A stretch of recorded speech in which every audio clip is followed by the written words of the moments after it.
Hello, everybody, and welcome to another episode of the Wrestling Exchange, which is the most insightful pro wrestling podcast on the internet today, on the YouTubes, on the interwebs. It's everywhere, blowing up like crazy.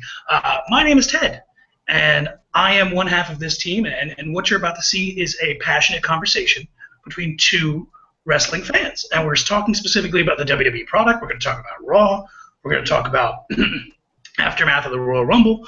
We're going to talk about a whole slew of things. Fastlane, WrestleMania, everything. And before we talk about that, I got to bring on my co-host, one half of this tag team. Ladies and gentlemen. Papo in the house. Welcome back, everybody. Let's get busy today. We got some news for you regarding Raw. I'm so excited because let me tell you, it's been a while since we've seen a good Raw. And for the most part, we had some epic matches that we got to get balls deep in. Balls deep. Now, speaking of balls deep, and I'm glad that you mentioned that, as I said, this is a passionate conversation. Bad language, that's a thing that happens here. Four-letter words, you hear them, so, that being said, disclaimer out of the way, if you're not down with bad language, four-letter words, we've got two words for you. Konnichiwa, bitches, for the woo. It's not anything to fuck with. Let's put it that way. Now, like, comment, subscribe. That's all I ask from this point forward. If you like what you see here, if you agree with us, disagree with us, let us know. Give us a like. Comment. Let us know what you think. Also, look in the description box below, if you can see it. I put a whole bunch of stuff in there telling you what to do. Like, comment, subscribe, where you can follow us on Twitter, where you can follow us on Facebook, yada, yada, yada, so on and so forth. I mentioned this because it helps us. We want to help you. We want to bring you better content. And also, if you subscribe, you get notified weekly when the show's out. So it's like, hey, look at this. Christmas came early. So, now, Papa, without further ado, I recently listened to an interview with Roman Reigns, and it's been making the rounds on the interwebs. Did you get a chance to check this particular interview with Sam Roberts, professional broadcaster? I did not get a chance to check out that podcast, so I'm going to take this ball here, and I'm going to toss it to you. Catch it and run with it. Boom. So we've been talking in the past couple of episodes about the possibility of a Roman Reigns heel turn. And it's just kind of funny because he conducts this interview, but then he says some choice stuff, and I really wish that I'm going to let you hear some of it. I'm not going to play it, but I'm just going to read quick excerpts.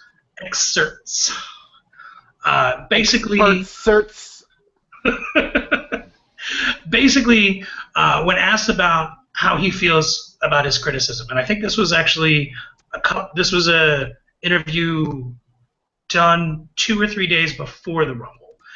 And he says, quote, "The majority of critics, I would say, are people who have no clue what they are talking about and have never been in a wrestling ring. They have never been a public speaker. They wouldn't even know how to lock up with me if I allowed them to. If I gave them the opportunity to lock up and tangle with me in the ring, they would have no clue what to do. So for them to critique or even say anything about about any performer is asinine and just blows my mind." Papo, Roman Reigns, the next corporate champion. Again, I'm going to stick to my story. If he does make it to WrestleMania, Brock Lesnar is going to retain the belt. So I'm going to stick to that. And that's all I got to say about that. Well, I mentioned that just because, like, if he's not supposed to be a heel, right, in management, in their structure, if they see this guy and he's not supposed to be a dick, if he's not supposed to be disliked, and he's going to say stuff like this, tell him what he can and cannot say, or, like, don't conduct these interviews without, like, a handler present. And, we could be getting work here. This could be... And we very well might be. Who knows? But he goes on to say some other interesting things that kind of tie into what he said previously. And he basically says at one point the fans have to realize that as opinionated. I'm not even drinking this episode. That's how bad this is. Opinionited. Opinionitis. That's the problem. We've got opinionitis. That's a T-shirt. Hashtag opinionitis, everybody. He basically says that the fans have to realize that as opinionated as y'all are in the way you want it, the company is the same way, and they're going to do what they want to do. And then he ultimately says, at the end of the day, I'm just a guy getting rich. He's not saying any likable things so far. I mean, are you having not read it, having not heard it? I mean, this is a direct quote. This is supposed to be the baby face. Like, what's going on here? Dick. So, and then he says, and trust me, this all ties in together. So just hang in with me for another couple of quotes because this is painful but beautiful. And then he says, people don't realize this. I created a product. And at this point, I'm thinking, yeah, you did. You created the brand and image. You're Roman Reigns. You're the package. I get it, right? But then he says, right after that sentence, he says, I created the Superman punch. I've taken a spear and made it my own. There's a lot of things that I've done that I've created, so there's a lot of things and opinions that I have that I'm not going to budge on. This is money. Should a guy be telling everybody that he's money because he can do a spear and he has a Superman punch? Like, I don't want to take away from Roman Reigns the act, right? Because I dig Roman Reigns. I like Roman Reigns. But, like, Superman punch is a thing that's been around for years. Forget I don't know who did it, but it's been around. And the spear, my God, Papo, I'm sure you could list off a quick few names that had spears. We got Edge. We got Goldberg. We got The Big Show. We got Bret Hart has even done a spear. I mean, that's just to name a few. I mean, the spear has been around for quite some time. Rhino. Gore! That's my man. So Bearded Wonder. Go ahead. That's what I'm trying to say here. Like, I don't dislike Roman Reigns, but he's not making a good case for himself in the public's eyes, right? And then, oh god, got beard in my mouth, ladies and gentlemen. Then, and this is near the end of the interview, he says, as long as I'm in people's mouths, that's all that matters about to me. As long as people are talking about me. And he says basically that if you're just, what did he say? Oh wait, here we go. Whatever you hate me or love me, basically, you're invested and you're making noise. And if you really hated me, you just wouldn't talk about me. And then, and this is where it ties together. Roberts asks Reigns if he hears the crowd cheering him, if it silences the critics. And then Reigns says, I'm all about being opinionated. I'm all about speaking up for what you like, and that's fine. And that's what we have nowadays, which is so great with social media. People can voice their opinion. So in the same 16-minute interview, he goes from saying, people who have opinions on me, man, fuck them. They're a bunch of bitches, and they don't know what they're talking about. He says, I'm gonna get rich. I'm gonna fuck bitches. I'm gonna get my paper stack. I'm gonna stack it way high, and I'm a G, and fuck you. But it's cool that people have opinions, and you shouldn't have an opinion about me if you hate me, but it's cool that people have opinions. I mean, doesn't this seem kind of stupid to be said? With as much respect to Roman Reigns as humanly possible. Yo, he just completely contradicted himself. I mean, please. He should have been more prepared for the interview from just what I'm hearing. So, and again, I plan on listening on to that interview so I can form my own opinion.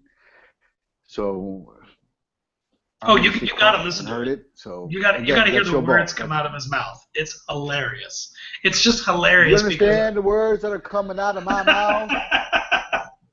oh, beautiful. So yeah, no, it was just hilarious to me, and him being in the way that they're trying to promote him, this just comes across making him seem the exact opposite. So that being said, we can just roll on and talk about Raw, which was live from Denver, Colorado. So this is in the wake of the Super Bowl and the NFL and their balls and the Royal Rumble and the controversy surrounding it. So Stephanie McMahon and Triple H come out and they take a few jabs and they joke and they kind of, Triple H says, I sure hope the NFL survives after the hashtag cancel the NFL Network, which is just like him being great at what he does and basically like acknowledging that there was a hashtag cancel the WWE Network, which was trending, I think, for 2 days worldwide, and they just kind of like acknowledge it, and then it's like a fuck you to all the people that did it, which I think is foolish for anyone to just be like, well, the Royal Rumble, I didn't like it, so I'm going to cancel the network. Like, listen, if you don't like the Royal Rumble, that's cool, but for $9.99, you don't get Memphis wrestling. You don't get some old Mid-Atlantic shit, or not Mid-Atlantic, Mid-South, but you do get a lot of fucking wrestling for $10. And if you just watched NXT, NXT is worth $10 plus. Oh, I don't know, all the pay-per-views they've done ever, and documentaries. Papo, they even got what was ladies and gentlemen, my name is Paul Heyman. Paul Heyman documentary up there. Have you seen it yet? No, not yet. I mean, I'm planning to. Lazy. I want to get a ball.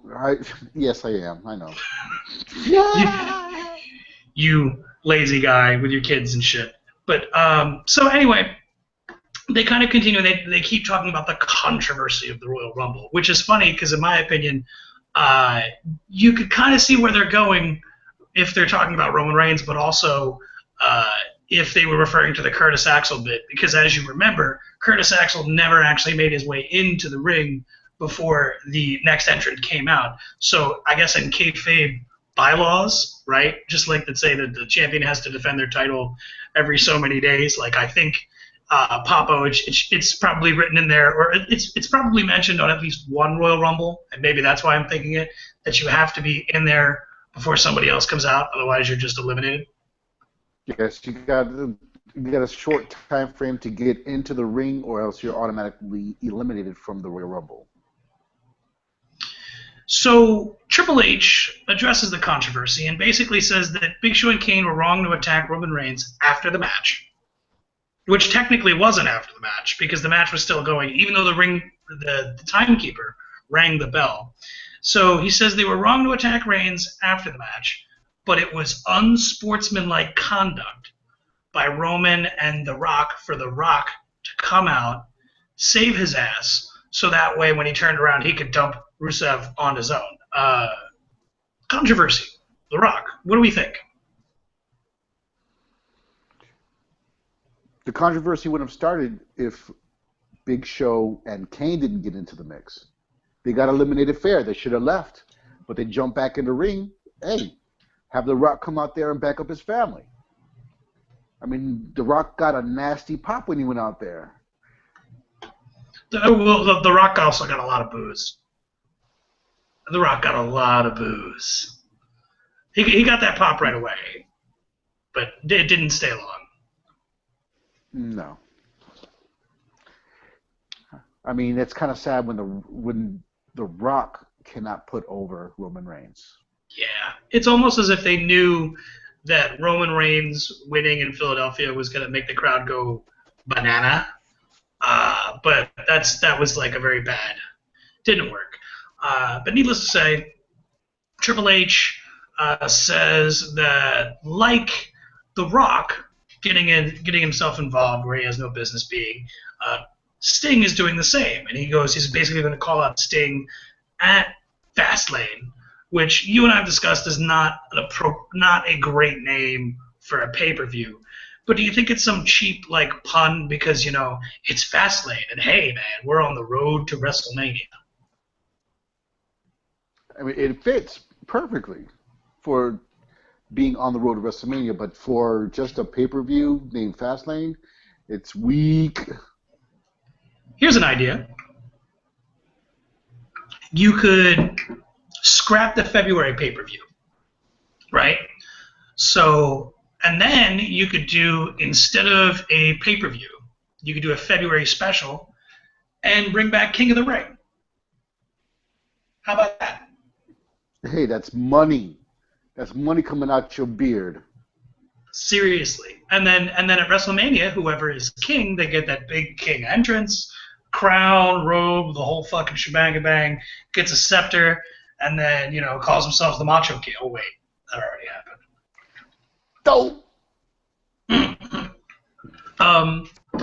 So, yeah. No, that would be better. But anyway, and they mentioned that it's basically going to be for free for new subscribers for the month of February, which I think is cool, but I think also blows because I fucking pay for the network every month.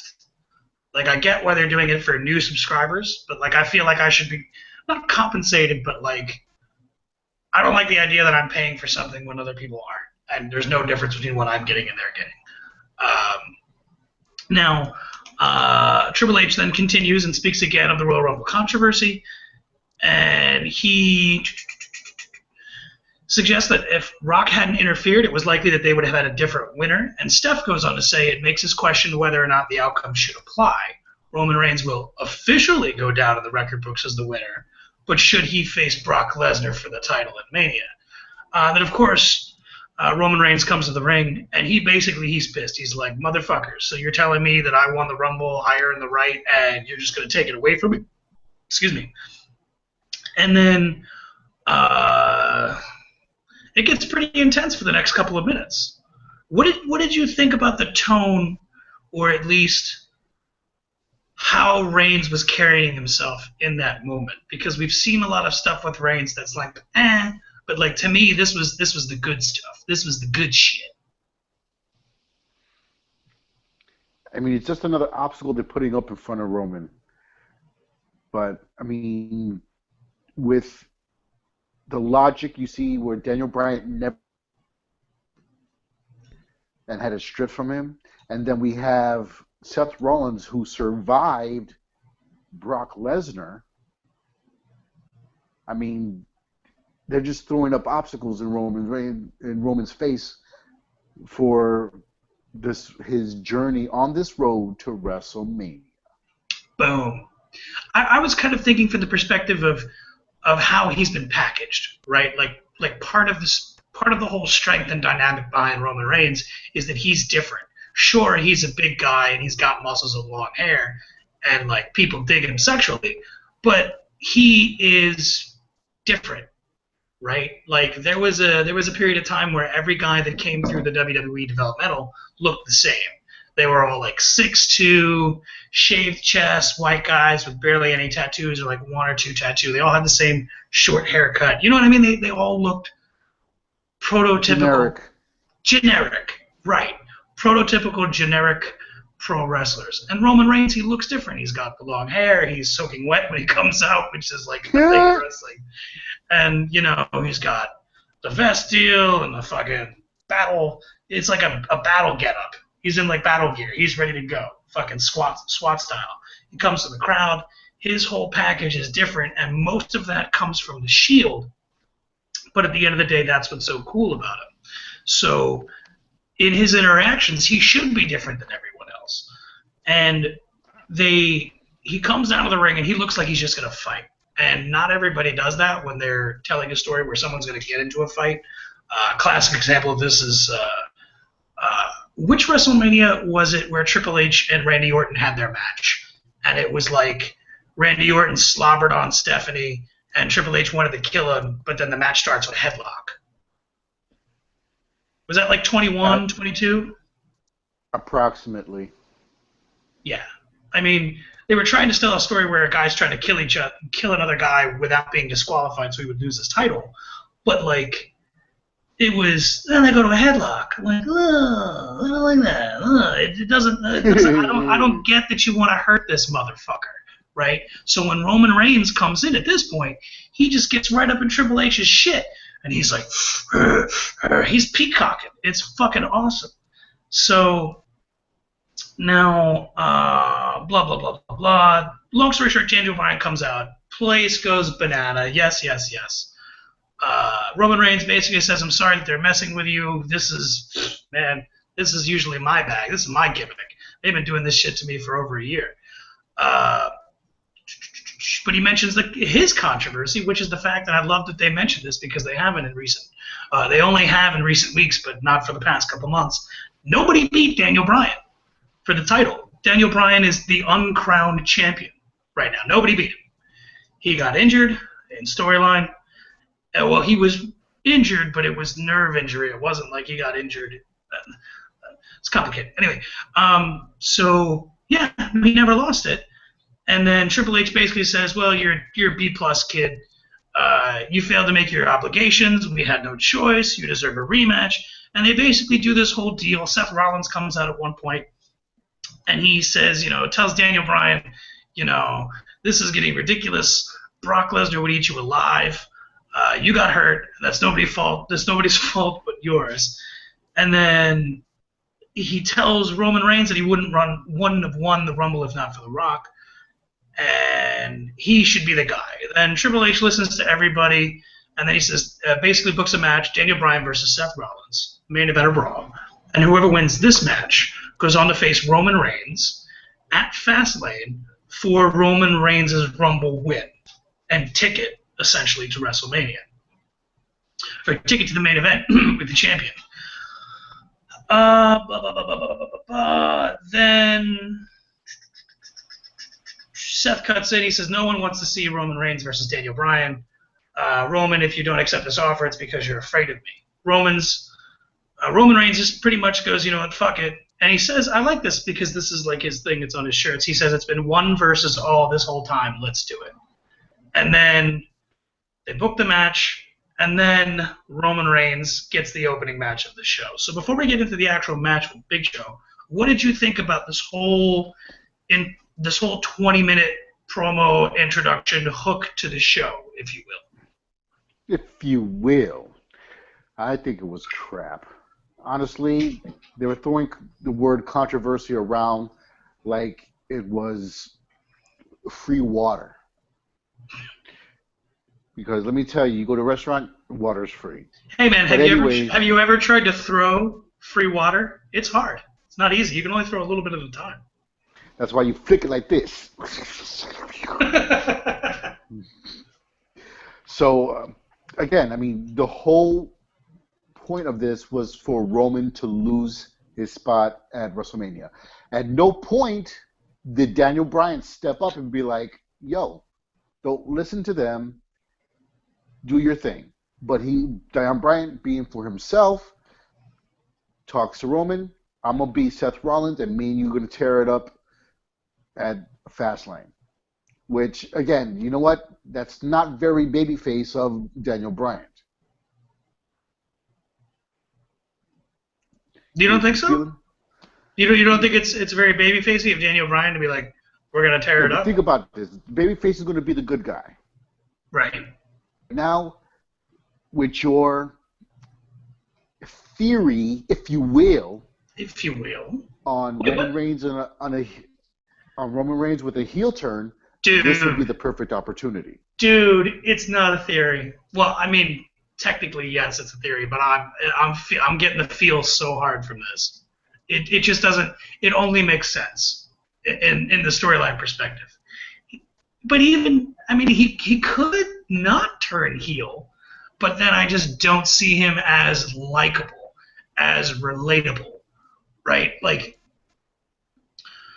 Goldberg was likable, right? He was over because he was likable, but he wasn't ultimately relatable, right? I can't see myself in this guy or whatever.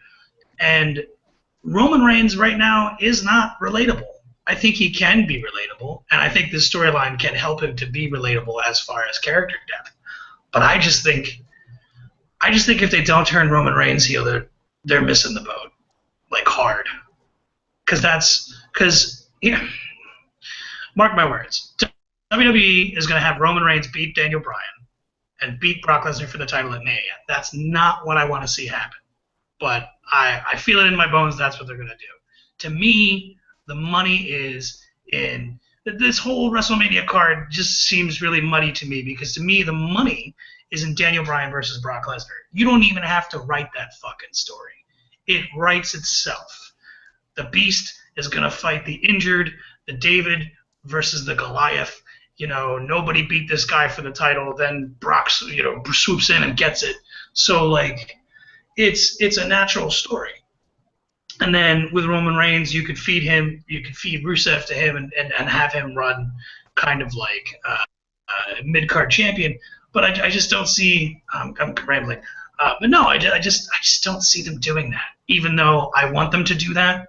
So at the end of the day, I think you got to go with a Roman Reigns heel turn. It only if you don't do it, then the guy just looks like a dick for no reason. As opposed to we can make this guy looks like a dick, but we can make some money off of that. And then you could have. If you book it well enough, then you could do like fuck it. You could do a series of matches with Roman Reigns and Dolph Ziggler, and they would tear it fucking up. But I'm getting ahead of myself. Long and the short of it, the opening segment, pass or fail, ultimately. Well, it adds to the band drama, but the way it was scripted, it could have been better. So, in the spirit of man drama, I'm gonna give it a thumbs up. All right. Now, we're going to keep this ball rolling. We got Roman Reigns versus Big Show. It's the opening match. I don't honestly want to spend more than 30 seconds on this, just because we've seen Roman versus Big Show ad nauseum, and I just can't get into it anymore. Their best match was their second match, where Show was working the injured torso of Reigns. That was their best match out of all of them. It can't get any better. So basically, Rollins, Noble, and Mercury are outside. Ultimately, Rollins jumps up on the apron while the ref is distracted and nails Roman Reigns in the back with the Money in the Bank briefcase. And then I believe Big Show chokeslams Roman Reigns. The ref turns around, covers him for the pin. The match itself, pass fail. That was 20 seconds and fail. Did you really time me? Was that how fast it was? You know what? I forgot to put on my timer. Shit. No, I have no idea how long we've been doing this for. 20 seconds. Is there anything you want to say to that? That was fast. That was less than 30 seconds, and the match was a fail. Boom. After the match, Triple H and Stephanie are watching backstage on a giant flat screen, and they basically, Triple H says that it was easier than he thought it was going to be. They're so easy to manipulate. We didn't even have to mention stripping Roman of the match at WrestleMania, and I don't even know if anyone is aware that contractually we can't even do that. And they said the Big Show took care of Roman tonight. Seth takes care of Daniel Bryan. Seth goes to Fastlane to take care of Roman Reigns, and then goes on to WrestleMania. Then Stephanie asked him about the upcoming Stone Cold podcast, and he's like, "Oh, I'll manipulate him if he asks me anything too hard." Then we have the uncrowned winner of the 2015 Royal Rumble, Curtis Axel, comes out to greet us with a promo. Former Paul Heyman guy, Papo. I'm sure you loved Curtis Axel coming to the ring and getting his promo time in. Yeah, right. And monkeys might come flying out my ass. Are they the monkeys from Wizard of Oz? Come, my pretties! I don't know why that popped into my head. Wow. That was horrible. Dude, honestly, Curtis Axel has like no personality. He just, I mean, honestly, he needs a new gimmick. He Dude, what are you doesn't talking have about? that it factor. He's better than perfect. That's what his T-shirt says. Yeah, riding his father's coattail? Bullshit. I kind of feel that way too, but I would be okay with it if he was clearly not perfect. Like if that was the gimmick. Like Mr. Perfect would like make a make a 3-pointer, overhead backwards. He would fucking do all these amazing things, and it's because he's Mr. Perfect. You could have son of Mr. Perfect. He's better than perfect, but he's not good at anything, and he's an idiot. I would buy that. He would have a long career as kind of like a Santino, and I think that he would get over in time. A lot of time. that's what he's going down to NXT for. So he comes out. He says, "I was never eliminated in the Royal Rumble. I got sucker punched from behind, and if that didn't happen, I would have won it. You hear me? I would have won it. I want justice." And then a former Hound of Justice, a one Dean Ambrose, comes out, and oh no, excuse me, no. Before that happens, Curtis Axel points to the WrestleMania sign, and he says, "I want Brock Lesnar at WrestleMania for the title." I loved. Should someone else suggested this? I heard this. Should Curtis Axel's gimmick be that he never won the Rumble and he just points to the WrestleMania sign over and over again? That would be funny. That would actually catch my attention. Like he just comes out like every match. Like you remember Mr. Kennedy or Mr. Anderson, whatever the hell his name is. He would like come out and he would be like, "I hail from Green Bay, Wisconsin." He would do his own entrance every time. Do that, but do it with Curtis Axel. And Curtis Axel gets to tell us that he was never eliminated in the 2015 Royal Rumble. Just like how every time Paul Heyman comes out, he reminds us that Brock Lesnar beat the streak. And it's boo, You could have Axel come out and remind us that he's won the Rumble. I mean, shit. Anytime, even when I say it on this show, I get heat for it. But just saying that The Miz headlined WrestleMania 27, I believe, and retained the title against John Cena clean. Even if you mention that in front of a wrestling crowd, that will get heat. So I think in time you could do it. You could totally do it with Curtis Axel. But Dean Ambrose comes out, throws Axel over the top rope, and says, "Now you're eliminated." Papo, how hilarious was this? With the lunatic entrance, that was hilarious. I was digging that spot so much. And he's on his way. He's ready to go to WrestleMania. So let's see if he gets a match for WrestleMania. I hope he does because Dean Ambrose is off the chain right now. And he desperately needs a win. Dean Ambrose, in the past 4 months, has won one match. One. Think about that. One match in 4 months. That's main event. That's SmackDown. That's Raw.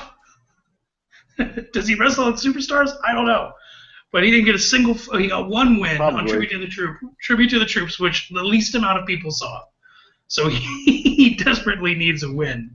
So yeah, he basically says he's going to make demands, and he noticed that while he was knocking the slush off of his boots walking around Titan Towers last week, he saw a bunch of posters on the wall of previous Intercontinental title winners, and he says, "Fuck it."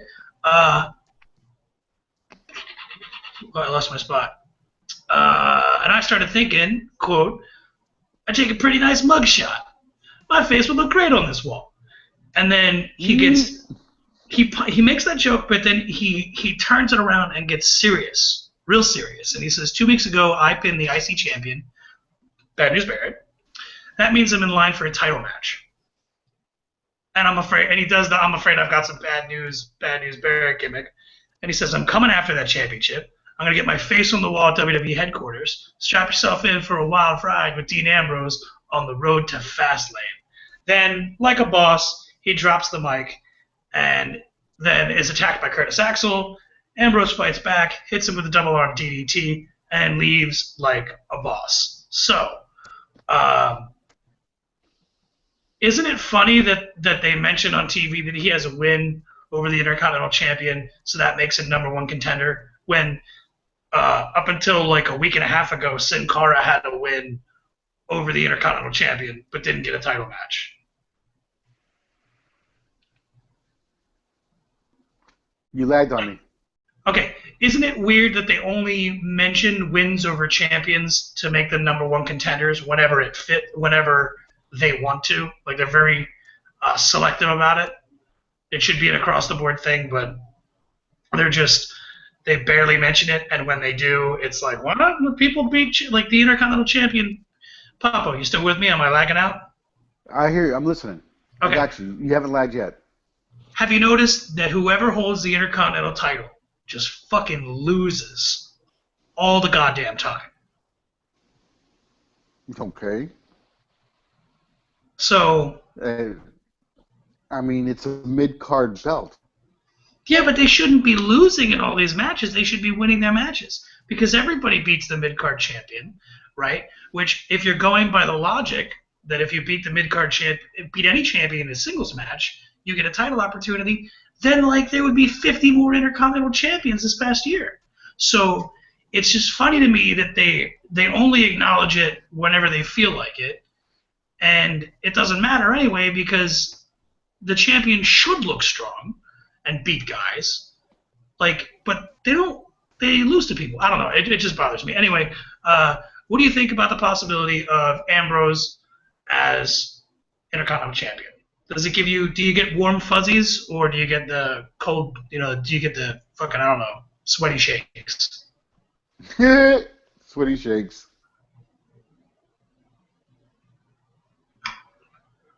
For the most part. Oh, that's I thought you were reacting. That's your answer? That's it. All right, fair enough. Can we at least say that Ambrose versus Barrett is probably going to be a kick-ass match, and hopefully, we'll probably end up opening the show. That would be an awesome match to start off WrestleMania. And these two, when they get together, it's a clinic. A definite clinic. As we continue on here, it's WWE recognizes Black History Month, and we get... What's up? You're lagging on me. Okay, Ernie Ladd. We get a nice mention for him in lieu of Black History Month. Have you seen a lot of Ernie Ladd, footage-wise? I've seen some footage, but not a lot. Dude was... I mean, I have... Yes. Huge. He was a monster. What, like 6'9", 300 pounds? Some crazy shit like that? Exactly. Bad dude. For real. I mean, I've seen a few clips with him and Andre the Giant and the Gorilla Monsoon, but nothing, I mean, very short clips. Nothing that I can actually remember who to whom he was fighting. So, I mean, again, he was a monster.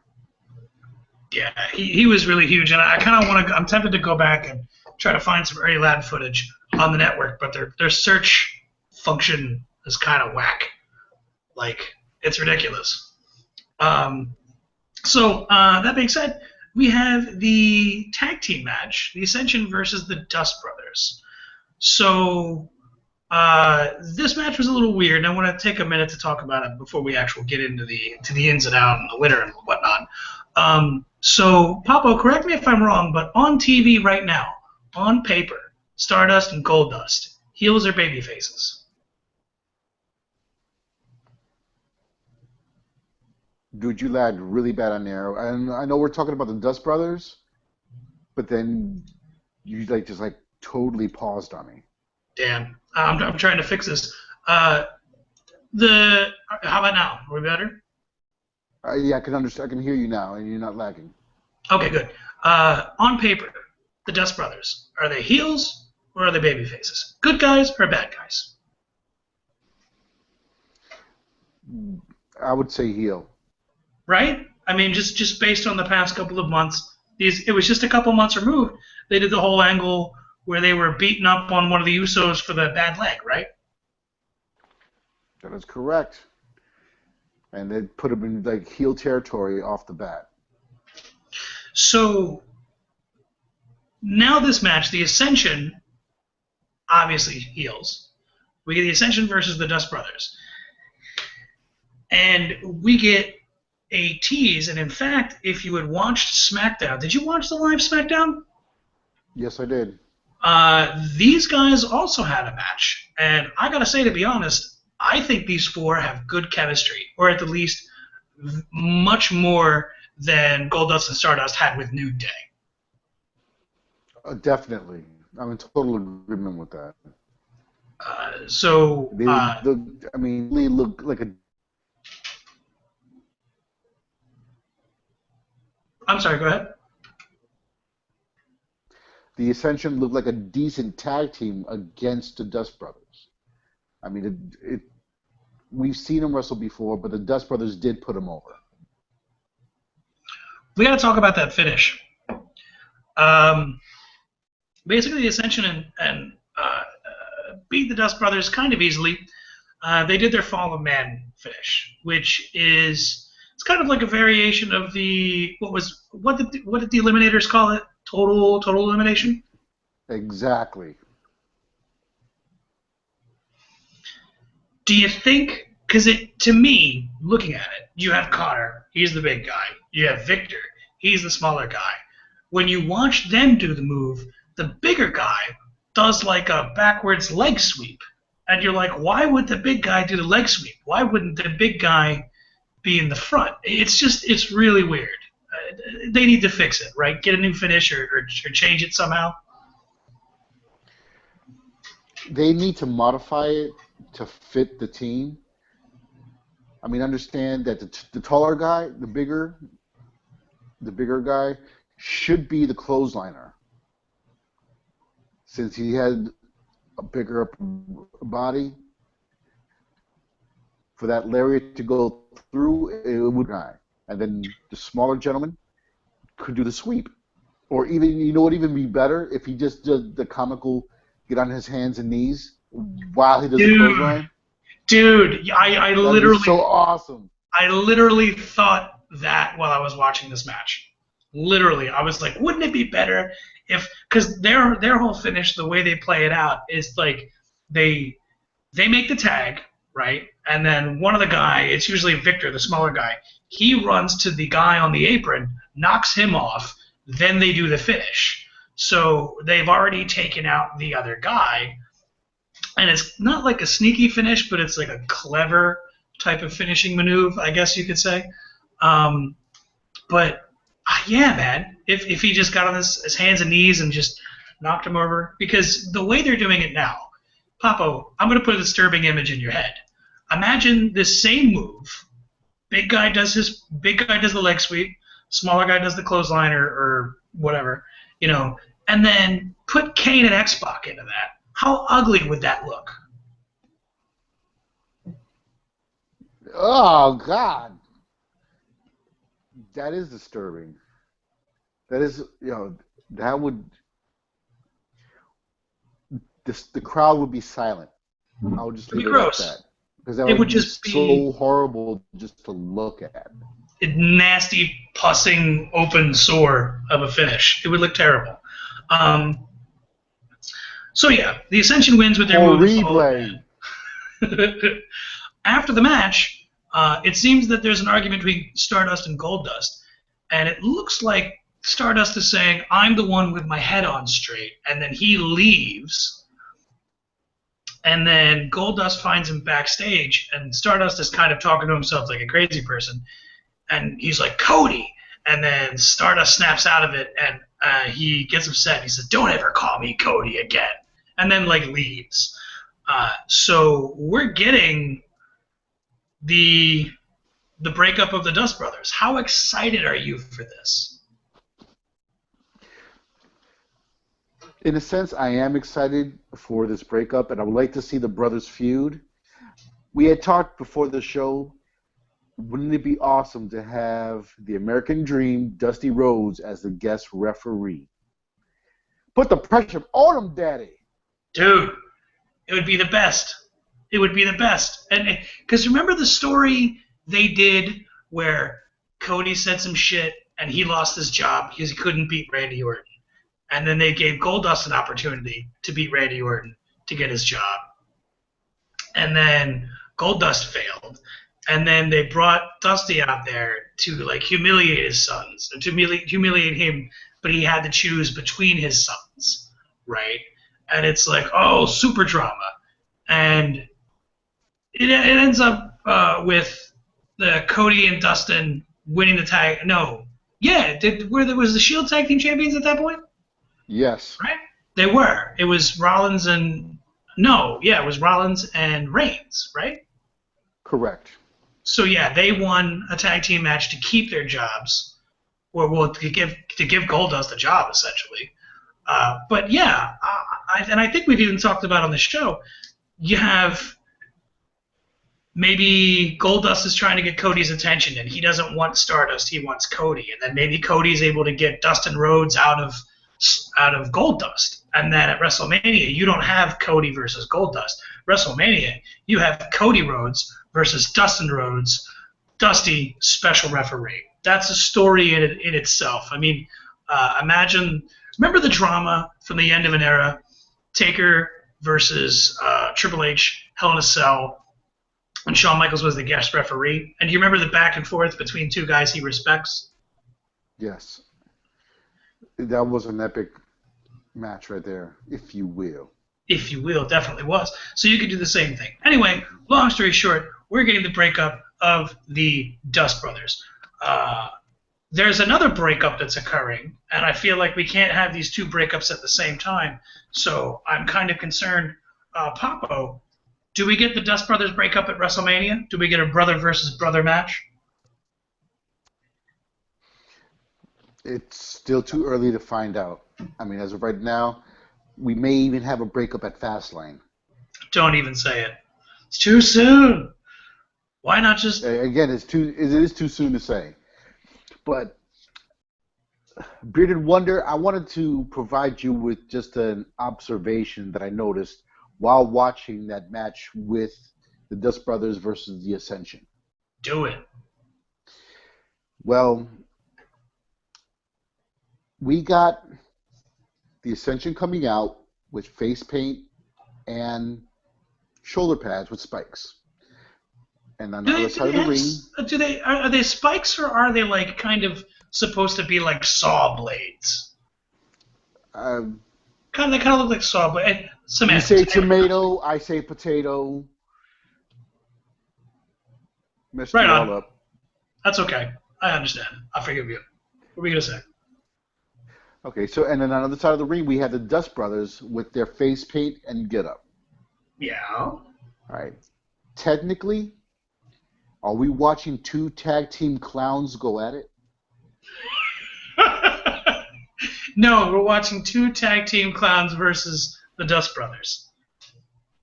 Because there's nothing funny about the Dust Brothers. And the Ascension is funny because they're being presented as the Road Warriors, which they're not even built physically to be the Road Warriors. They're more like Kane and X-Pac.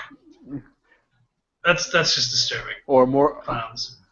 On a side note, valets. It's funny that you mentioned clowns, because on a side note, you know what I recently stumbled into? Doink. Clown. Oh, nope. I think Doink's dead, right? Didn't he die like a year and a half ago? Well, I'm not really sure, but if you know for fact, comment down below. Comment on Facebook, Twitter. Let us know if Doink's still alive. Hey, also comment down below. Speaking of clowns, and you were asking me about my wrestling clowns. I just discovered for the first time clown porn. Yeah. It's hilarious. Actually, no, it's kind of weird to watch, but I'm going to leave it at that. Clown porn. Comments down below. John Cena cuts an in-ring promo He says that the Authority tried to break him. Blah blah blah blah blah blah blah. Triple H's vision is for WWE without him, and Triple H has single-handedly rebranded a whole stable of WWE superstars ready to come up here and take my spot, Cena says. But he's afraid to fire me because he'll have to answer to TV affiliates, sponsors, shareholders, board of directors, and so on. All basically all I'm stronger. Um, and he mentioned that for the first time ever on Raw, as per his recent match 2 weeks ago, excuse me, on Raw, we got to see Sting on Raw for the first time. And then John Cena welcomes out Ryback, Ziggler, and Rowan. And he says that these three men are proof that the Authority can be beat. And if their next roadblock for me is Rusev at Fastlane, I prove Rusev can be beat. Blah, blah, blah, blah, blah. Stephanie cuts him off. And then Dolph Ziggler cuts off Stephanie. And Stephanie basically says that tonight, Dolph, since you speaking up and shit, you're going to be facing Bray Wyatt, Rowan, you're going to face Rusev, and Ryback is going to have a match next. And then we get Ryback versus Luke Harper. This match was awesome. Luke Harper versus Ryback? Yeah. Awesome match. I mean, I didn't see anything slipped besides Harper falling after that super kick. But in all, this was an awesome match. Now, Papo, there was a spot where Harper suplexes Ryback, and then Ryback goes to suplex Harper, but he gets him in like a vertical stalling suplex and holds him up for about like 15 seconds, and then like drops his one arm and holds him for a few more seconds before bringing him down. Now, after this, these guys go balls to the wall, right? They do their thing, and it's really good. But then Harper does I hope this is the correct word. At least this is what they call it in the video games. That's what I go by. A tope atomico onto Ryback from the apron, which is basically a move that Eddie Guerrero was known for, where you would stand on the ring apron with your hands on the ropes, and you would basically front flip over the rope and land on the other guy. He does this, and JBL says it looked like a zombie version of Eddie Guerrero. JBL saying some weird shit this episode of Raw. Wasn't that a little odd? A zombie Eddie Guerrero? Yeah, I didn't like that at all. Especially since Luke Harper's like 6'8", and Eddie Guerrero was like 5'9". Exactly. Also, JBL, yeah, he's in rare form. In fact, in the previous match in the Ascension, he has gone back to bashing the Ascension. So I don't know what he's doing. But then, in my opinion, JBL kind of brought he kind of made up for that weird shit, because at one point Ryback goes for a meat hook clothesline. Harper super kicks him in the mouth, and JBL says that Ryback blocked it with his face, and he has athlete's foot of the mouth. Ryback then ultimately hits Harper with the Shell Shock for the win. This match, in my opinion, I'm going to say pass. Papo, your thoughts? Pass, definitely. Awesome match. We're then treated to one of the weirdest segments on the program because I don't quite understand it. It's Jimmy Uso accompanied by Jay and his wife Naomi versus Cesaro accompanied by Tyson Kidd and Natalya. Now, right away before the match starts, Michael Cole tells us that during the commercial break on the WWE app, Natalya set up a double date for herself and Tyson Kidd for them with Jimmy Uso and Naomi. And Cole says that Tyson got so upset because Cesaro had a match with him, or brother, or whatever the fuck. And that they're trying to win the titles. How weird was this? Like this shoehorned storyline that just really feels out of place. Yeah. I mean, this match here was not one of the better. Honestly, I'm this feud is like really, really weak. But we got Tyson Kidd with the win over one of the Usos. I don't know which one it was. I don't even remember. I just And have it then down as this Uso. match, if you want to go ahead and give some. Yeah. I just have it down like whenever Jimmy Uso. Yeah, but the way this match ended, I don't know if you want to go into any further details or if you want to let me just go ahead and just blow the spot up. You go for it because like you're an Uso guy. Yes, and let me tell you, I am so crazy. As a tag team, they are off the hook, but in singles competition, they lack luster. And with that, come the end of the match, we have one of the Usos on the top rope, I believe it was Jimmy, ready to do the Samoan splash. Cesaro gets up and German uppercuts him in midair, which was amazing. It was fucking nasty. I was like, he's dead. He's fucking dead. And then Cesaro gets the 1, 2, 3, and we got the other Uso Coleman jumps in the ring, and then from behind we have Tyson Kidd slide into the ring and drop kick him in his head. He landed on his brother. Dude, it was awesome. And how I he started to laugh. How he kind of like peeled out of that ring so quick, like he grabbed the bottom rope and slid underneath of it to the outside. It was crazy. It was. I gotta tell you, I like the spot where, because they did this a couple times this show. They did it later, and I think it was the same ref. I think it was referee Mike Chioda, where they're trying to get over on the ref, but then the ref catches him just in the nick of time. So Tyson goes to like beat up on Jimmy, and then he gets really close to him, or not really close, but like within like 3-4 feet, and then the referee turns around and like, hey, you're not in this match. You can't touch him. And Tyson Kidd starts shouting, I was just trying to make sure he was okay. Come on. I'm just making sure he's all right. It was fucking hilarious. I loved it. And then Cesaro yells at Natalya. Did you get that? Because I didn't think Natalya did anything. I didn't see her do anything. Maybe the story is that Tyson Kidd and Cesaro tag team Natalya, and Cesaro's just the abusive guy in the relationship. Yeah. After this, do you want to talk about that anymore, or do you mind if we just keep this ball rolling? You're lagging on me. Do you want to talk about this match anymore, or do you want to keep this ball rolling? Let's keep this ball rolling. We get camera cuts to Damien Mizdow, and he's got like a bowl of some sort, and he's scooping fruit into it. And here we hear Miz off camera say, less blueberries, more blueberries, one more. And then, we see Miz is in the frame now, and he's basically telling Mizdow to get him his fruit.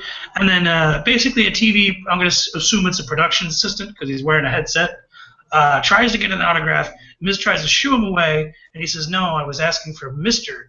Mizdow's autograph. Mizdow happily signs it. Here you go. Absolutely. And then Miz says, beat it, nerd. And basically admonishes Mizdow for being too big for his role, letting his ego get in the way. And he demotes him to personal assistant. And throughout this tirade by Mizdow keeps mimicking him, and he keeps having to tell him, stop that. Stop mimicking me. You stop doing that. He tells him to go get a protein shake with extra strawberries. This was classic, was it not? I loved every second of this.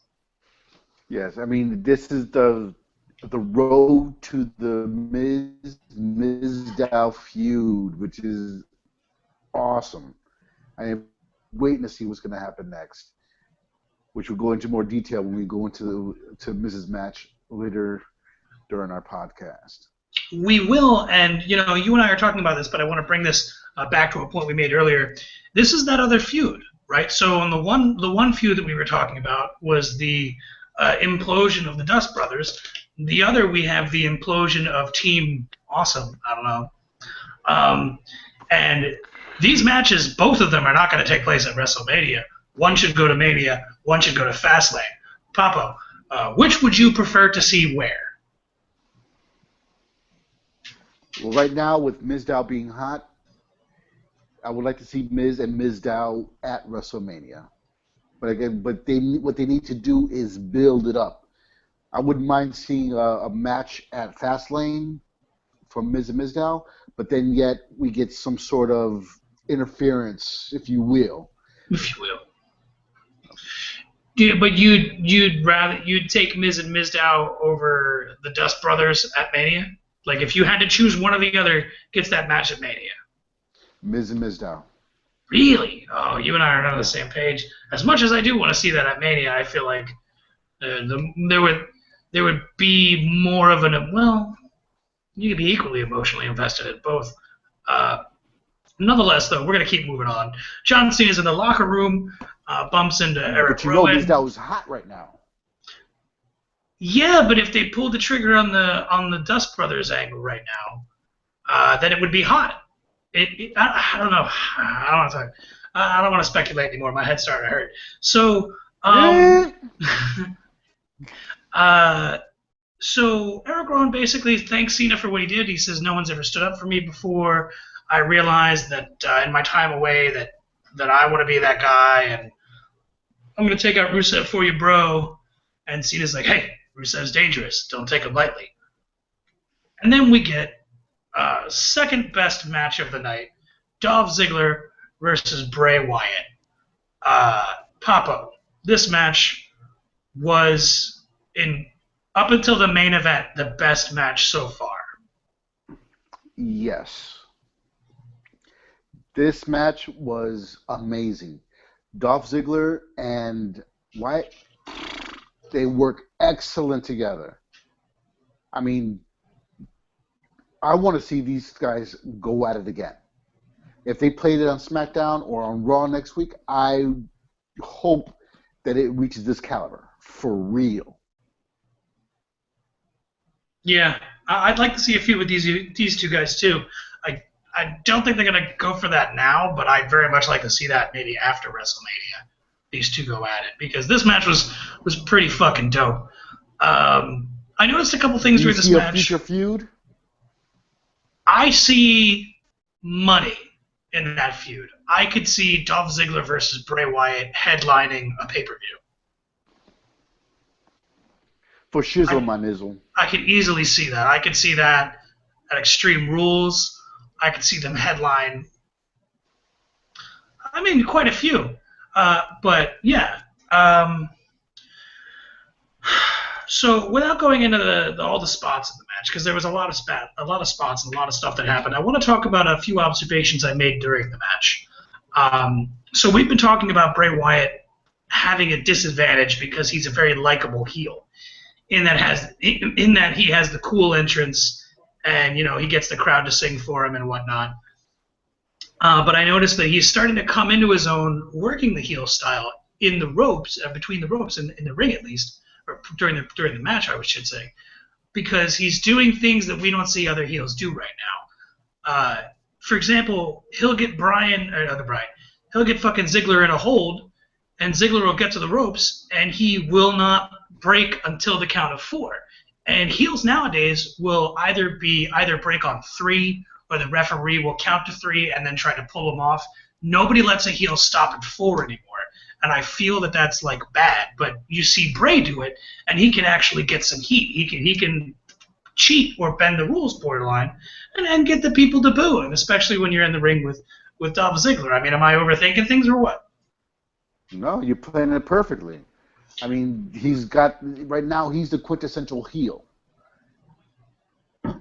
But he wouldn't be if he wasn't facing someone like Ziggler, right? Because he's cool. Would you say he is the anti-hero? No, I don't believe in anti-heroes in pro wrestling. Where he's Don't so believe it. bad, he's so bad that he's loved by the crowd. But that doesn't make him an anti-hero.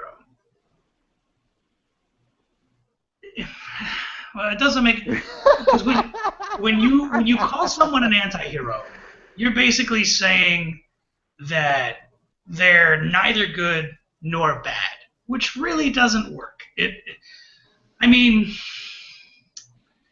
I've kind of gone into depth on this before, but it doesn't really make sense. And often the answers, the one-sided to prove that point would be like a Punk or an Austin, but they were faces. Being a good guy or a bad guy is 50% how the audience reacts to you, right? So half of it is how the audience embraces you, whether it's with cheers, whether it's with boos. Am I lagging, or are you still with me? I'm still with you. I got you. Okay, good. So half of it is how the crowd perceives you and accepts you. The other half is what you do to elicit a response from the crowd. So if I'm a bad guy, I'm going to want the crowd to not cheer me. I'm going to want them to boo me. A perfect example of this is like Randy Orton's having a match with anybody. He wants to get heat, put on a fucking headlock. And the crowd chants, boring, boring. You know what he does? He just sinks into the headlock. Makes it longer because as a heel, psychology-wise, he's doing something you don't like. He's not pandering to you. He's going to do his own thing, often in spite of what you want. Whereas the good guy does what you want him to do, whether it's overcoming, whether it's whatever. So at the end of the day, half of it is crowd reaction, half of it is what they're doing. Bray Wyatt, although maybe not entirely in crowd reaction as a heel, because there's a large portion of the audience, younger males, that will cheer him, which hard not to because the guy's awesome, but it doesn't fuck up the story, but it doesn't come across as well if he were to be booed. But yes, no, he's definitely working heel. Papo, gotta ask you though, quick question. You ready? You're lagging on me. I gotta ask you a question. Go ahead. Do they or do they not constantly mention in Dolph Ziggler matches that he is a record-breaking wrestler from his college days? They do mention that he had broke records back in his collegiate wrestling days. Okay. So if you constantly say that about this guy, but then he can't out-wrestle anybody, that kind of makes him look like a fucking idiot, doesn't it? Like how good was this guy? Imagine if Kurt Angle came to the ring and he said, "I'm an Olympic gold medalist. I don't suck. You suck." You know, and then he couldn't out-wrestle. I don't want to say Al Snow because Al Snow's really good at wrestling. I'm trying to just think of it. Stevie Richards couldn't out-wrestle Stevie Richards. See what I'm saying? It would be stupid. I mean, I concur. Bray legitimately does have an amateur background as a heavyweight, but that's not acknowledged on TV. It's acknowledged on TV that Dolph did, so why can't he out-wrestle Bray? It just doesn't make any sense to me. Let's see here. Bray in the end, and this match was, again, just brutal. Oh, they did this one spot, Papa, I don't know if you caught this or not, where Wyatt kept, and this was part of him being a good heel, he kept, as soon as Ziggler would get his momentum, he would roll the outside. Fuck you, I'm going to dictate the pace of the match. Crowd boos, right? In one of those, he does that. Ziggler tries to go at him through the ropes, like reach through to get him, and he like suplexed him from on the floor and threw the ropes in the ring to the outside. Did you notice that spot? It was awesome. Yes, I did. And one last question. Dolph never really seems to have a whole lot of offense. I know this is Austin mentions this and a few other people, but it's really starting to sink in with me. Do you think Dolph should spend more time fighting and less time getting his ass kicked? Or do you think that's just him being really good at what he does specifically?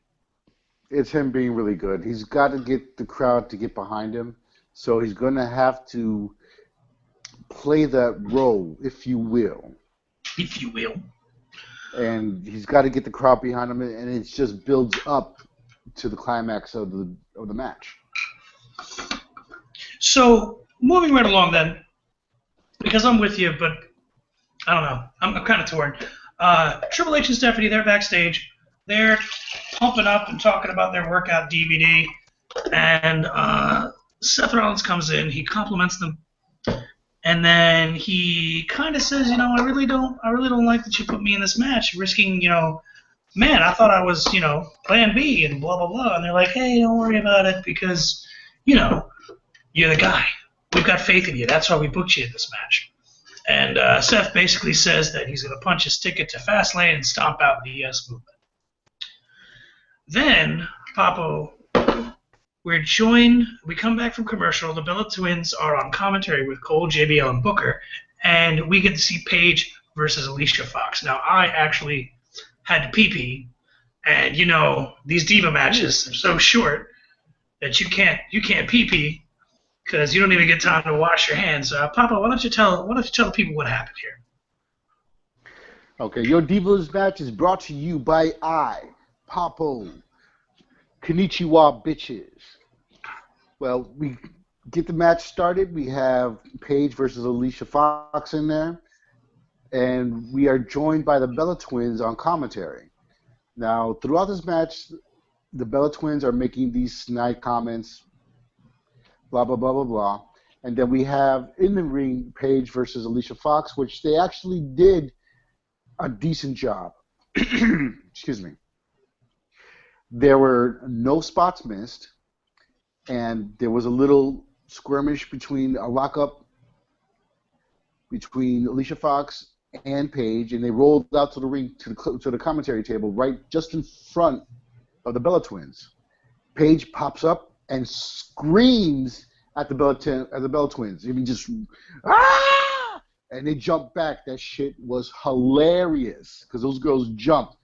They commented, "Was that a ghost?" That shit was so funny. It was perfect timing.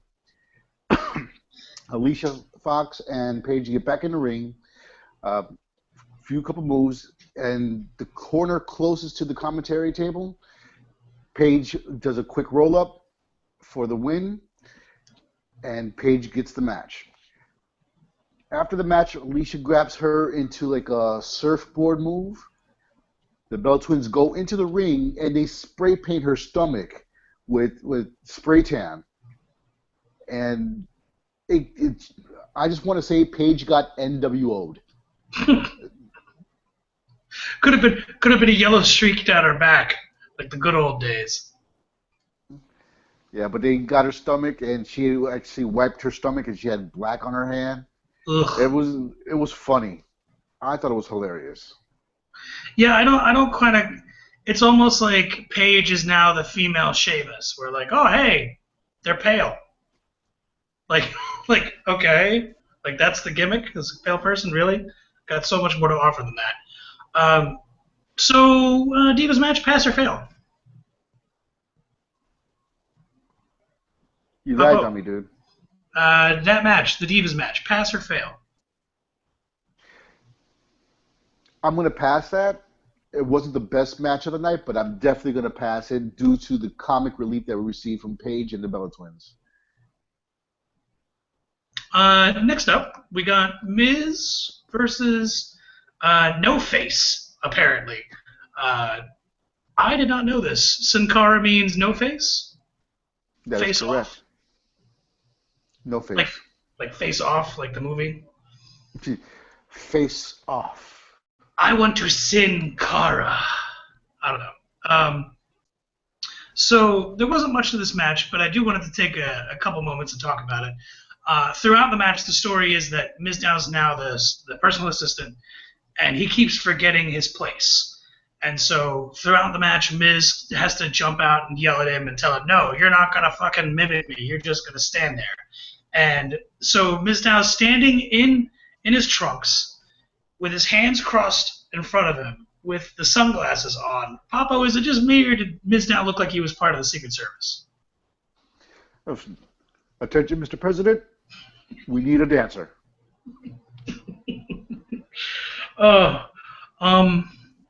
There was a couple of spots where Mizdow tried to mimic it, but it was like almost painful for him to watch it not do it.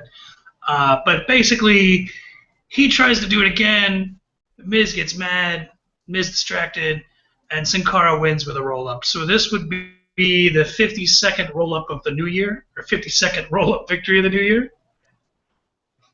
I would say yes. It's a lot. I don't know how many it is, but it's too many. Then we get. I'm gonna do something over here. We get a Bray Wyatt promo. And he says that he is the destroyer. He's the new face of fear. He's the dragon, the accuser, the seducer. And it comes off as cryptic. Papo, are we to understand that this is Bray Wyatt calling out The Undertaker? I hope so. Definitely got my attention. I mean, that was a sick promo. I mean, it was straight out of a horror movie. You with me? Yeah, I'm with Did you. I lag? Not really. I mean, a little bit, but it's laggy on my end. I'm like constantly adjusting the bandwidth to fix it. Yeah, no, it was awesome, right? It was shy of coming out to the ring and saying, "Dead man," and literally calling him out. This is the next best thing. This is great. Oh, I'm aboard. definitely. Me too. Am I lagging in on that on you? I'm on board also. No, I mean, am I lagging on your end? Just a little bit. Just a little bit. How about now? You're good. Okay, cool. Then we get Rusev versus Eric Rowan. The match didn't even start, and Rusev beats the shit out of Eric Rowan, puts him in the accolade, and now, Papo, correct me if I'm wrong, but less than 20 minutes before this segment, John Cena was like, "Yeah, man, Rowan, I got your back. You my boy." And he's in the middle of the ring getting his ass kicked. And John Cena is too busy throwing T-shirts or hanging out with sick kids. What's the deal here? It doesn't pay to be John Cena's friend or in his stable. Remember, it's not even that long ago. Do you remember when a babyface would get attacked by a heel or a group of heels, and other babyfaces would come out to help them? Because at the end of the day, the good guys liked each other, and they all helped each other, and the bad guys the same way because they all had similar goals. Don't you miss those days? Yes, I do. I mean, it added flair to it. I mean, this sporadic beatdown, and then you see a baby face get beat down by two people, and then another face will come out to back them up. I mean, right now, to see that, it's because the face already has a feud with the other heel. Not to back up the face that's getting beat down, but to attack the person he's feuding with. It's like if Batman was fighting, let's say, pick a DC villain. Joker. That's too easy. Pick somebody else other than Joker. Lex Luthor. Okay, so Lex Luthor is in Gotham, and he's fighting Batman, and Batman's getting his ass kicked, and Superman already has beef with Lex Luthor, and Superman's Batman's boy. Superman, being that he is, he would fucking come. He would leave Metropolis, he would go to Gotham, and he would help a brother out. Because that's just alliances. That's good guys, bad guys. Listen, it's fucking comic books and wrestling are so similar, it's absurd. But yeah, no, it only makes sense in storyline. He's friends. We were just told that he was friends, but he couldn't be bothered to help his friends. But speaking of what you mentioned, spontaneous and flair, those words you said earlier, we got a video, what I like to call a propaganda hype video package for Rusev. It's like a movie trailer. How awesome was they had this just footage of Rusev just kicking everybody's ass with the narrative over top of It was an intense promo. It was awesome, put together very nicely. Good job, production team. Lana says that this film does not have a typical fairy tale ending, and it will show the future of John Cena and any man that dare oppose the super athlete, Rusev. Then they play his music, and they do the deal where the flag is about to drop. Now, when they did it, it kind of came out halfway, like on one side. Was that, and Rusev immediately loses his shit and just goes nuts. You're a giggle fest over there. What's going on? That shit was hilarious. He got so mad because the flag didn't fall. Dude, they hung up on the top. Well, here's my question, right? You know, and I've said this before, and I'm sure you'll agree with me, Rusev is heavily underrated. Can we agree on that? We're in total agreement. Okay. Now, I think Rusev, if I didn't think I would get heat from, like, military families, I would buy the Rusev shirt. That's how much I like Rusev. I think he's incredible. But when they did the deal where the flag drops and it doesn't quite drop, question, was that intentional or was that just like a technical fuck-up? I think it was just a technical fuck-up, and they had to go ahead and ad-lib the rest of that. But that shit was funny. I think I'm in agreement with you. I think it was a technical fuck-up. But Rusev is so good. Like, as soon as it happened, he starts screaming in Bulgarian, and he immediately reaches through the ropes and grabs the Russian flag, and he starts waving it anyway. Rusev is incredible, and I cannot wait. That guy's going to be a world champion sooner rather than later. But we got to talk about this next segment. So do you mind if I just keep this ball rolling and we can see your boy in the locker room? Go ahead. Roman Reigns, sitting there, playing Sudoku, whatever. Daniel Bryan comes in, and he basically says, Roman Reigns says that Seth will get what's coming to him, and Daniel Bryan basically tells him, well, that's nice, but you're not going to beat Seth Rollins because you're going to face me instead. And then Reigns kind of does his badass thing where he stands up and he asks him, is that a threat? Daniel says no, and then he's about to continue speaking, and Reigns cuts him off. He says, I don't care what it is. I don't care who I face in Fastlane, Seth or you. I'm going to win. I'm going to WrestleMania and get the hell out of my locker room. Two things. Number one, as we mentioned previously, Roman Reigns is kind of a dick, and he gets his own locker room?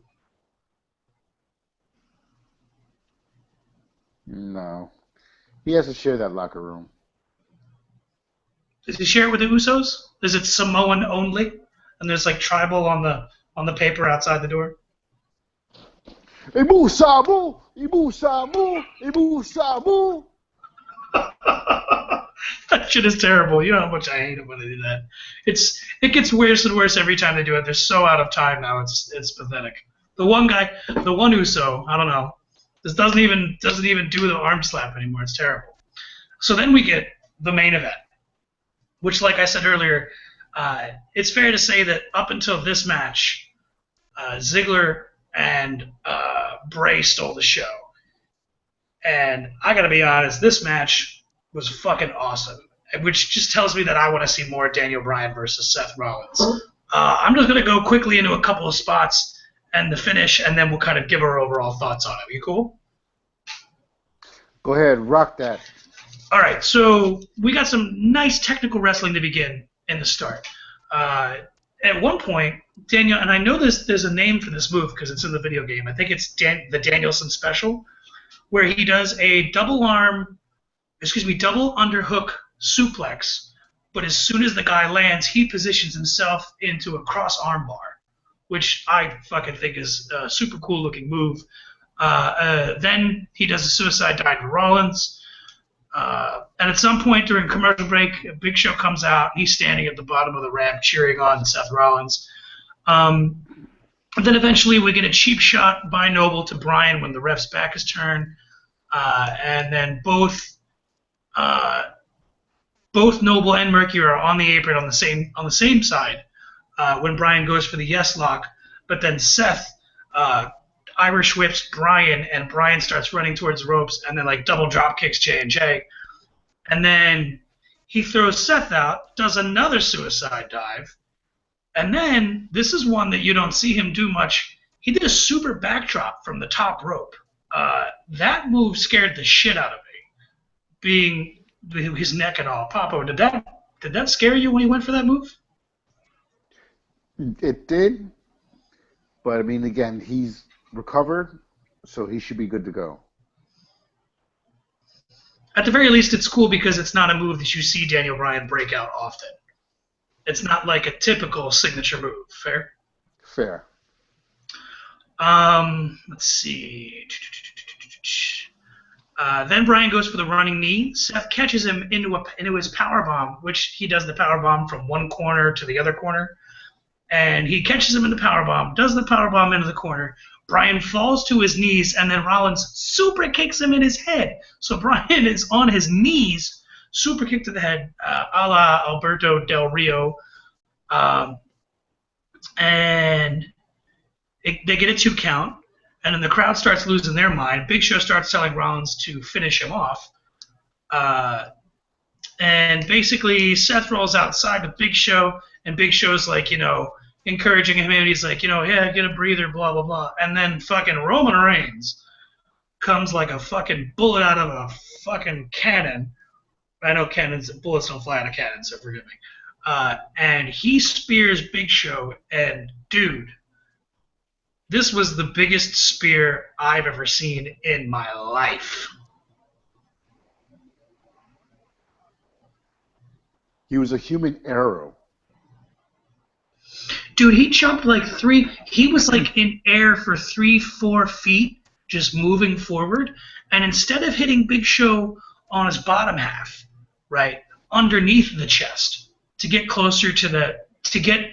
as close to his low center, to the center of gravity as possible to knock him off his feet, he speared him in the goddamn chest, like shoulder. It was like a boss. Dude, it was like someone threw Roman Reigns into Big Show. That's what it looked like. It looked like Colossus grabs Wolverine and throws him into somebody. That's what that shit looked like. He speared him like a motherfucking boss. He definitely did. Then, let's see.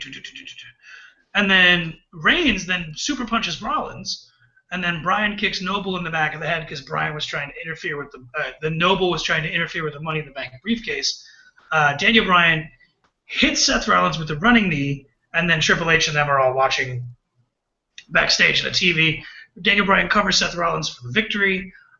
Renee Young asks Triple H for his comment in response to that, and he says, whatever I'm going to say to Austin, and basically not you. Michael Cole gets in the ring, congratulates him on his win. Daniel Bryan gets on the mic and he says that you are the ones who have put me here, referring to the fans. You guys have made me. So for you, I'm going to beat Roman Reigns at Fastlane, and I'm going to win. I'm going to go to the main event of WrestleMania. So, Papo, a couple of quick questions. Number one, we know that this is matches of the night, but this was far beyond match of the night. If you had to give it a star rating out of 5, what does this match get?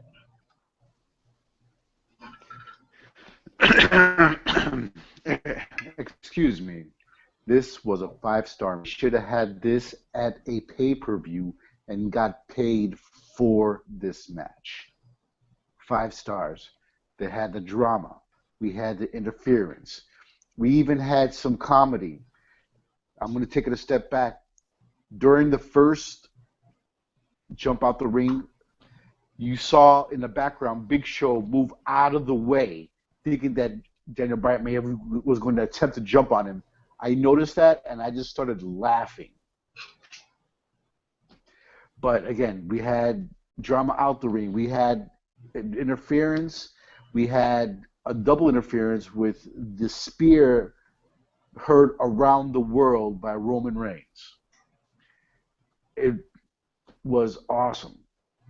I mean, there was controversy. It was a perfect blend of the man drama. If you will. If you will. I would actually, I only disagree with you slightly. This, to me, this is like a 4-star. When I say 4-star, I mean like a hard 4-star match. I think the only thing that would have made it better to get that extra star is if this was at a pay-per-view. This was the main event of the pay-per-view, and these guys went 30 minutes. Because I think they only got about 17 or so minutes. So if this was like a 30, 40-minute main event, that would have been 5 stars. But goddamn, for Raw, that shit was amazing. Now, one of the things I wanted to ask is, because we're not going to talk about the Triple H Austin podcast. That's going to be on a separate episode. But Daniel Bryan is in mid-sentence. Now, picture this. Daniel Bryan's about to get screwed in his match. So Roman Reigns comes out, takes out Big Show. Then basically disappears. Because I would have expected Daniel Bryan, as soon as he was saying, I'm going to beat Roman Reigns, in my opinion, as soon as those words left his mouth, he should have eaten a spear. And then Reigns, stands tall or whatever. But other than that, I mean, that was really good. So this Raw, on a whole, and where we're going as far as the fast lane on the road to WrestleMania, this whole show, pass or fail? Pass. It's been a hot minute since we see some decent matches on Raw. We have the Dolph Ziggler, Bray Wyatt. We got Daniel Bryan versus Seth Rollins. Even Rusev versus Rowan was just like eye-opening. The Divas, they put out a hilarious match. I mean, they were entertaining. And the only match that was disappointing, because we're just so sick and tired of it, Roman. Dude, if I had to break this show down into 3 categories, the good, the bad, and the fugly, the good would be that main event. The bad would be that it took 20 minutes for them to tell us what the main event was going to be at the beginning of the show. And the fugly was that Roman Reigns Big Show match. That being said, though, we covered the Raw in its entirety, plus a little snippet at the beginning of the show regarding that recent interview Roman Reigns did. Papo, I think that's it. We're done. I mean, thank you guys for watching.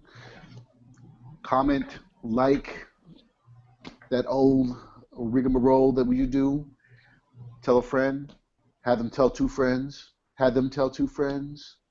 Even a dog. Wait. Have a friend. Wait, did you start off with have a friend and have that friend tell 2 friends? Because I lost count. Exactly. I went to public school. Go figure. Yeah, ladies and gentlemen, that's it. Papo, it's always a pleasure. You, my partner here on the show. And again, people like, comment, subscribe. Let us know what you think. You agree with us, disagree with us. You think my beard's handsome and pretty and dapper and eloquent. Nay, maybe even my beard is, here's one for you, effervescent. Comment, like, subscribe, share, tell your friends. Papo, much love to you, much love to the people, and is there anything else we missed? Peace. Boom.